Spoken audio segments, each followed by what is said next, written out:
Welcome to this episode of Chatting with Stacks. I'm your host, Bill Stacks, and today I got Buddy Webb. That's what happened, on that night. And, and the other thing, when I crawled to this, I pulled myself in the truck and I drove to 7-Eleven, that detective, Rosie Rodriguez, climbed in my trunk, started giving me first aid. Okay. And I thought the cavalry was there. Finally, the police were going to do something because I didn't suspect that the police was involved. I'm a lifetime supporter of the police. I've never had a felony or whatever. And I couldn't even imagine, I just thought that was incompetent. You know what I mean? Lazy or whatever, not stupid, but something. I couldn't imagine the police were involved, but that's That what they was just going weren't on. interested in dealing with this. You thought, Yeah, or right? something. Yeah. But that never thought me in my mind. And then I later get the police reports, and Rosie Rodriguez said she wasn't even there. Okay, that other officer, April Chandler, said she climbed my truck. They both lied right off the bat, and then I've got multiple places, that I've proven where they lied. One of them is there was a camera in my bedroom, okay, and it was a webcam connected to my computer that I had security software on called I can't remember the name of the software, but it turned it into a security camera for motion, and it saved pictures. Okay, well, when I looked at the log files and I got back out of the hospital, I looked at this camera and I seen where the police rebooted my computer is what they did, thinking they were going to kill the camera. And that's what started the camera, because I'm an IT guy and I had it set to run as a service, meaning that it automatically starts when you reboot. You don't have to log in. Okay. I had all that rigged, you know what I mean? And so when they rebooted it, they started the camera and didn't know it. So that's where I had pictures of them in my house, in my bedroom, and they're planting evidence, staging the crime scene, etc. Those were what we called the secret police. I ended up having to offer a $2,000 reward to get them identified. It took 6 years. Okay, but one picture is Detective Rosie Rodriguez and April Chandler, the two I'm talking about, leaned over my nightstand, and that's where I found my stolen cell phone planted.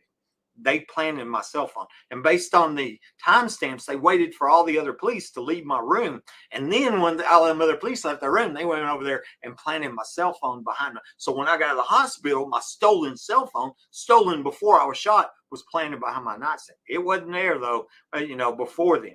And then my home phone was back to working. They put it back when I got back home. It was, but that told me, maybe Rosie stole it. But I figure she's working with whoever stole my cell phone on a premeditated murder attempt. Now, I mean, that's what it was, and so there's quite a few stories on these secret police too.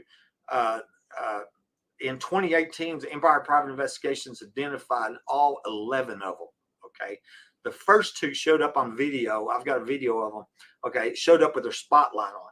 Okay, the first one was a Martin County Sheriff, John Woodward. This is Midland County. So I got a sheriff from a whole nother county at my front door minutes after a murder attempt. Okay, premeditated murder attempt that wasn't dispatched. His name's not on the police report. He was followed by another sheriff deputy named Mike Naylor. And Naylor died in the line of duty in 2014. Okay, supposedly they were serving a warrant and he was shot by this guy. But it's pretty fishy, because at the time I had a reward offered for his identity. He was one of the secret police. I didn't know he didn't get identified till 2018. That was 2014 when he died.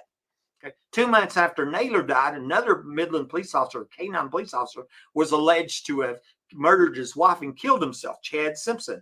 Chad Simpson was another one of the secret police in my home, identified. So now we have 2 secret police dead and the policeman's wife, all connected back to murder attempt to my life. That's connected to 4 other murders Aaron Peckover said happened here. Okay, where Mike Lawn's probably one of them. The question's been asked. Some other cops were going to snitch, and they took them out. Some of the other secret police took them out because we have these underground homes and the murders and the crimes and all that. Well, the underground homes we hadn't got into, but. Now, when you get shot, you get shot.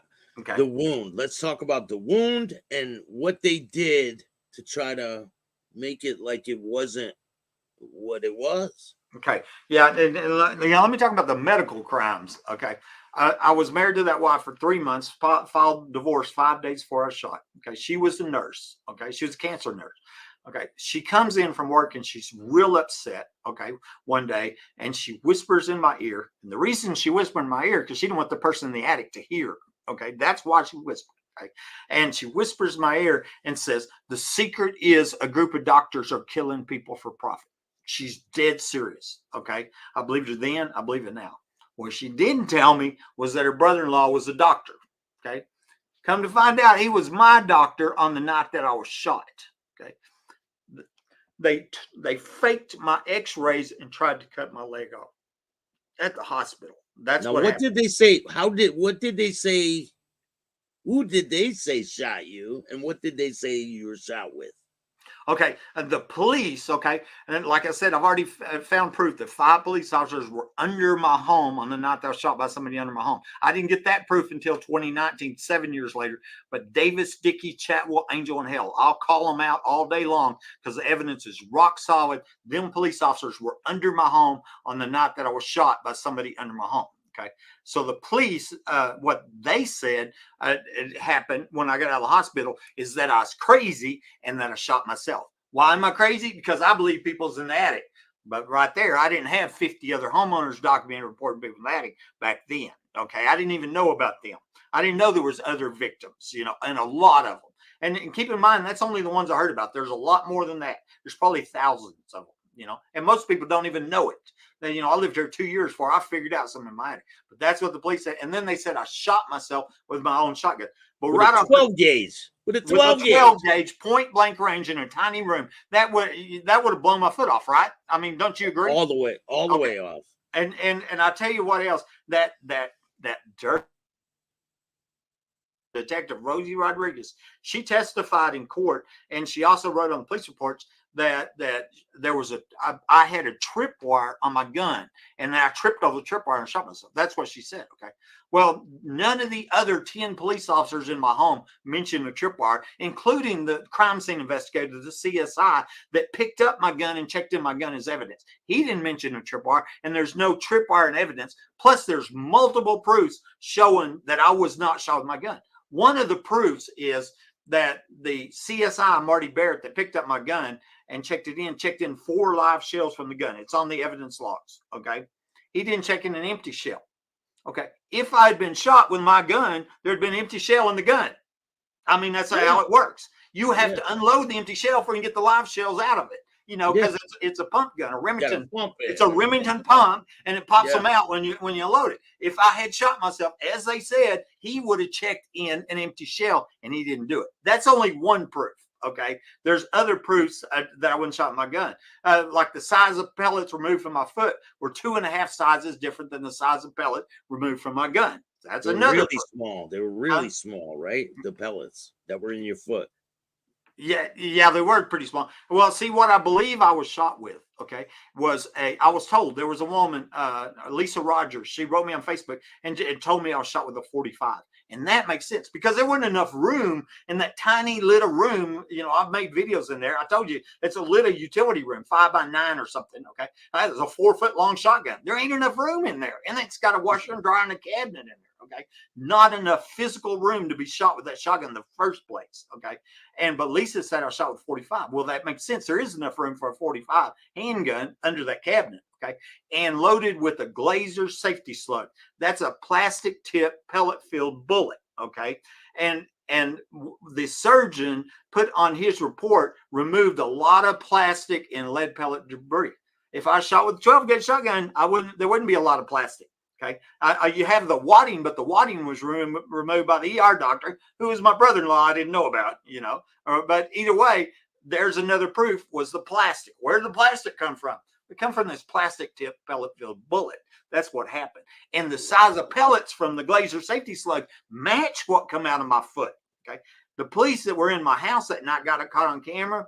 That were the secret police. They stole my spare shotgun shells from my bedroom, and they stole it because they knew it would prove I wasn't shot my gun. That means somebody else shot me. Okay, but one shell had rolled off my top counter and was stuck between my clothes.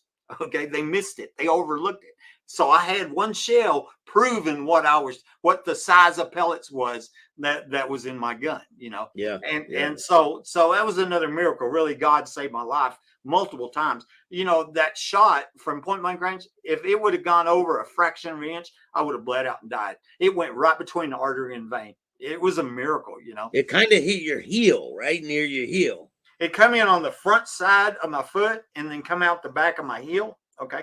And what we was talking about, the doctors at the hospital, what they did is they took the x-rays of another guy that I believe was shot 11 days before me. They put my name on him. Okay. And that guy was missing his heel bone. So they took me into surgery and they cut my heel bone off to match the faked x-rays. And then they cut a big hole in the side of my foot to make it look like I was shot with a shotgun when that's not what happened. Okay. That's what happened in the hospital. And I have multiple proofs on this. You know, one proof, I got Dr. Hinton, a radiologist. He did a deal on some x-rays. He said, you know, he compared x-rays from 1/17/12 to other ones from the injury date 1/17/12 to other ones 1/19/12. And here's what I found. No. And I was shot 11 days later on 1/28 day, you know, 1/28. Well, that's not a typo. That's two different dates. Yeah. So I believe that's whose x-rays that they used. They put my name on them. Okay. Was the other guy that was shot 11 days for me. And he was shot with shotgun. And he's missing his elbow. Okay. And now my elbow's gone. Okay. They cut it all the way out. Huh? What did the wound look like when you were first shot? Did you I saw it at the hospital at the ER. Okay. And so they pulled my shoe off, all that. And I had probably about a nickel size hole on the front side and maybe a little bit bigger hole on the back side. Okay. That's what I had. Okay.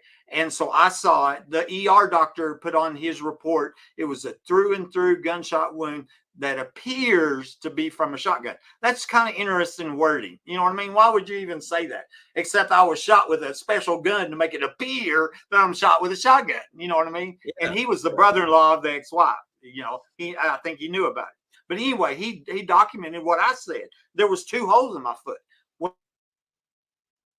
Were fake. Lies were spread saying I shot myself. They cut the back of my heel bone off and cut a big hole in the side. Okay? And they're calling me crazy.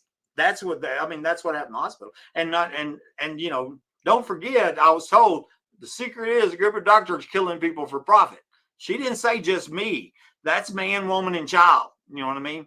And I believe that was going on. And I'll tell you something else that she told me. I was on another phone call around the same time. And she told me about this medicine that would cause cancer in a known number of days, like 172 days. Okay. She was a cancer nurse, worked at a cancer clinic. And she was insinuating they were using that. They were giving people cancer on purpose, and nobody in America has ever been charged with giving people cancer, not on purpose to try to kill them, not cancer by murder. And that's what this is, or murder by cancer, And I believe that too. And I'll tell you another thing. I wrote in 2016, 2017, there was a Texas Ranger assigned to my case, Jeffrey Strain, and I can tell that story in a minute. But I wrote him and I said, I think that the biggest thing here is what the ex-wife told me, because it's not just me, it's everybody. It's everybody. They're killing people for profit. These are serial killers, as far as I'm concerned. And he's like, how would a doctor make money killing people, And, one is his sister-in-law would get my house and has $1 million in the ground and home in the backyard. That's for one, But I told him, I said, that we made a recording, me and the ex-wife made a recording before we separated. And she admitted to being a witness to the crimes here. Okay. And that's what you said earlier. She witnesses. Yes, she witnessed it, because when she got in court 2 years later, she called me crazy. She called me delusional. Okay. But I have a recording where she admitted to witnessing the crimes here and admitted to trying to extort money from me over these crimes. And what she did one day, she stuck her finger in my chest, says, here's what you're going to do. You're going to pay me, or you're going to pay for me an apartment. I'm going to tell everybody you're crazy. And I said, well, here's what I'm going to do. I'm going to sell this home and this is over. you know, and we broke up at that time. I put this home on the market, and it was on the market for 3 months, and I had no bidders, you know. Now I got all kinds of people trying to get me to sell my home. They're dying to get me out of this home because it has an underground home in the backyard and all this other. It's going to prove all these crimes, you know. But I had no bidders, and what that told me was they wanted my home. They didn't want to buy it because they were going to get it when they killed me. That's what it told me. 2 months later, I'm shot with my phone lines cut. You know. So now after you're shot, you get out of the hospital. What happens next? Like, what's the atmosphere like? Okay. Are things as soon as I get out of the hospital, I mean, I ain't here the first night or 2 nights. I'm hearing people in that again. They didn't go nowhere. It's the same crimes. I had burglar alarms going off when I was shot. They were here. They were going off then, you know, and it was like I said today, right now, you know, and so you know, but then I'm also finding out that I'm being told that this is was an accident and that I'm crazy, and I didn't have the evidence I did then. You know what I mean? Yeah. And that was a lot of difference because once what I said earlier, I'm the first to admit this is a crazy story. It is crazy. People in the attic, somebody under your home shooting you. You know, that's crazy, right? And but you know then. Over time, I start gathering this evidence, okay? And I record people and I screenshot. And then I was also, you know, I was like looking up the deed history for the homes, the Google Maps where I found it. And so here's what I found on the underground homes, okay? Because the ex-wife is the first one told me, you think they're coming from under your house, you know? And Ricky told me and my brother used to go in the tunnels of this house. So I had them 2 people, okay? So one woman called and I recorded her. This is a YouTube video. She tells me there's 4 3-bedroom homes buried at least 25 foot deep, each costing over $1 million a piece. And they were having pizza parties down there, if you know what that means. Okay. And other information had that there was a connection to a guy on a town near Hobbs that starts with an A, which I believe to be Artesia, New Mexico. Okay.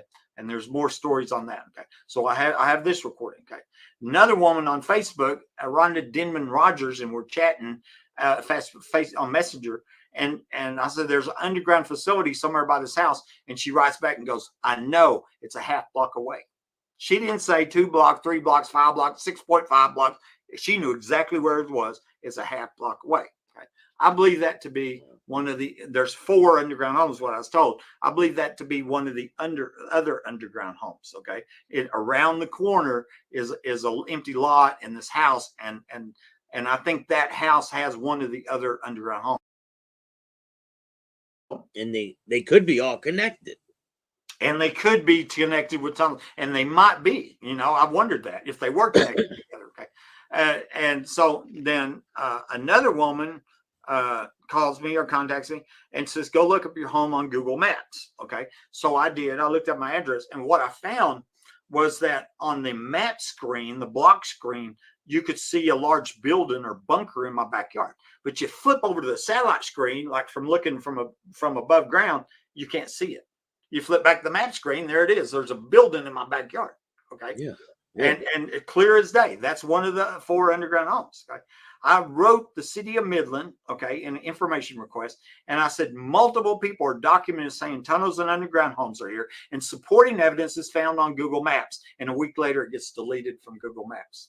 You know, as far as I'm concerned, it was deleted to cover up capital crimes and murders. And that person ought to go to prison probably for the rest of their life, as far as I'm concerned, you know. But that was more proof. And I have the print screens, I got videos.